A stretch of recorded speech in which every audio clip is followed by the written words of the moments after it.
विधानसभेनंतर आदित्य ठाकरेंनी पत्रकारांना प्रतिक्रिया दिली आहे. पाहुयात काय म्हणतात ते. सर चालू फोन मोबाईल आता आला ना सर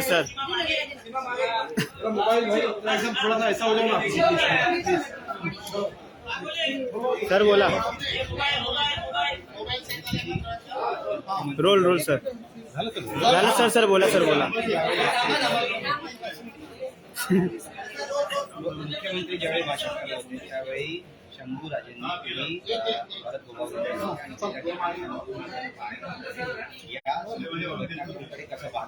मराठा हा एकदम निंदनीय प्रकार आहे. खरं तर आपण बघता की हाऊसमध्ये जी प्रथा परंपरा आहे, जे कायदे कानून आहे, त्याचं कुठचंही पालन होत नाही. आणि आज जे काही दृश्य टीव्हीवर दिसलेलं आहे तसे जर आपले राज्यकर्ते वागायला लागले तर हे कसले आदर्श राज्यकर्ते.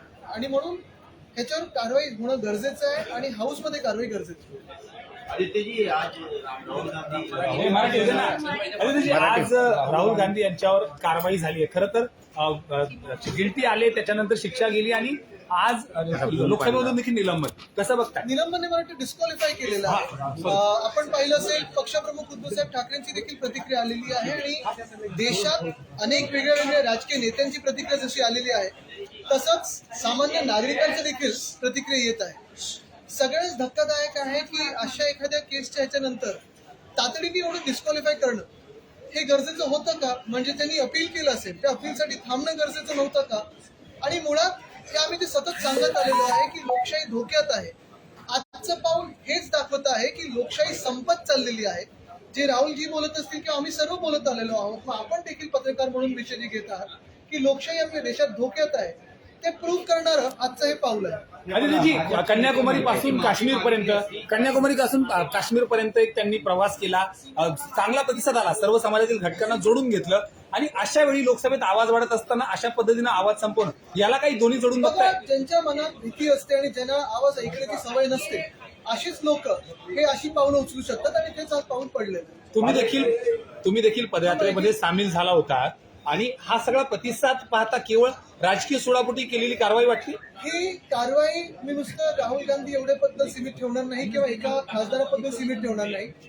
ही कारवाई एवढंच दाखवते की आपल्या देशातली लोकशाही संपत चाललेली आहे आणि कुठेही आपल्या देशात जे सत्य बोलतात त्यांना स्कोप राहिलेला नाही. आज हे सगळ्यांसमोर आलेलं. भाजपचे नेते म्हणतात की जर माफी मागितली असती तर कुठेही असा विषय झाला नसता, त्यामुळे माफी मागावी.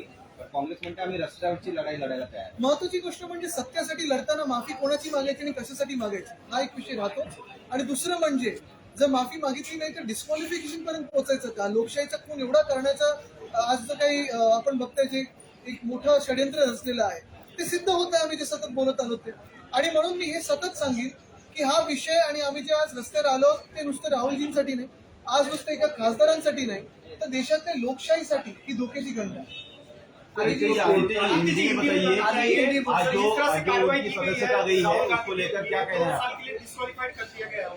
वो जो कोर्ट का जो निर्णय आया उसके बाद लोकसभा की सदस्यता उनकी रद्द हुई है.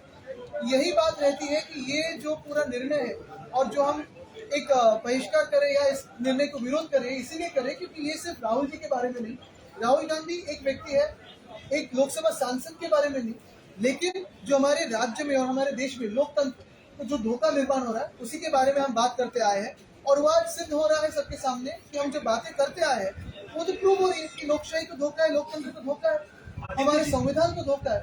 ये बात आज साफ हो रही है. रिस्पॉन्स मिल रहा था भारत जोड़ो यात्रा में, कहीं ना कहीं उससे डर के इस तरह का एक्शन लिया गया है, क्या लगता है? डर तो अच्छा ही होता है क्योंकि जब सरकार के मन में डर होता है तो ऐसी कार्रवाई होती है.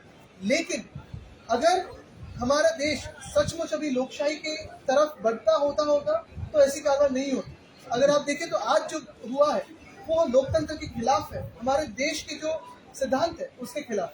बीजेपी कह रही है कि माफी अगर मांगते अहंकारी है वो, अगर अहंकार के कारण माफी नहीं मांग रहे, माफी मांगते तो 40,000 कम हो. मैं बात दोहराना चाहता हूँ कि ये बात सिर्फ एक एमपी की नहीं, ये बात एक सांसद की नहीं, ये बात राहुल गांधी की नहीं, ये बात पूरे देश में जो जो सत्य बोलते हैं, सत्य के साथ खड़े रहते हैं, उसकी रही है, लोकतंत्र की रही और संविधान की रही। 2024 को इलेक्शन को देखते हुए इस प्रकार से राहुल गांधी को क्या रोका जा रहा है, ये ऐसे संकेत उनको अंदर भी बोलने का मौका नहीं था, बाहर भी बोलने का जो मौका था तब डिस्क्वालीफाई किया गया है। और अगर आप देखें तो हम भी यहाँ भी यही बात कहना चाहते हैं कि सत्य के साथ जो खड़े रहते हैं उसकी आवाज दबाई जा रही है, और ये सिर्फ राजनेताओं की नहीं, पत्रकारों के भी होने लगे।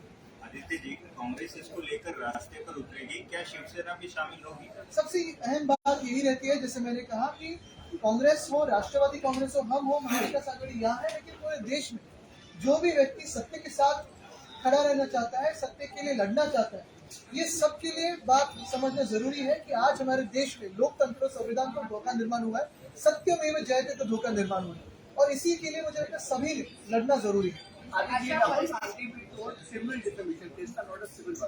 उस पर पहले ये था कि कोई भी उनको सजा दिए तो उनकी संस्था पे खतरा था।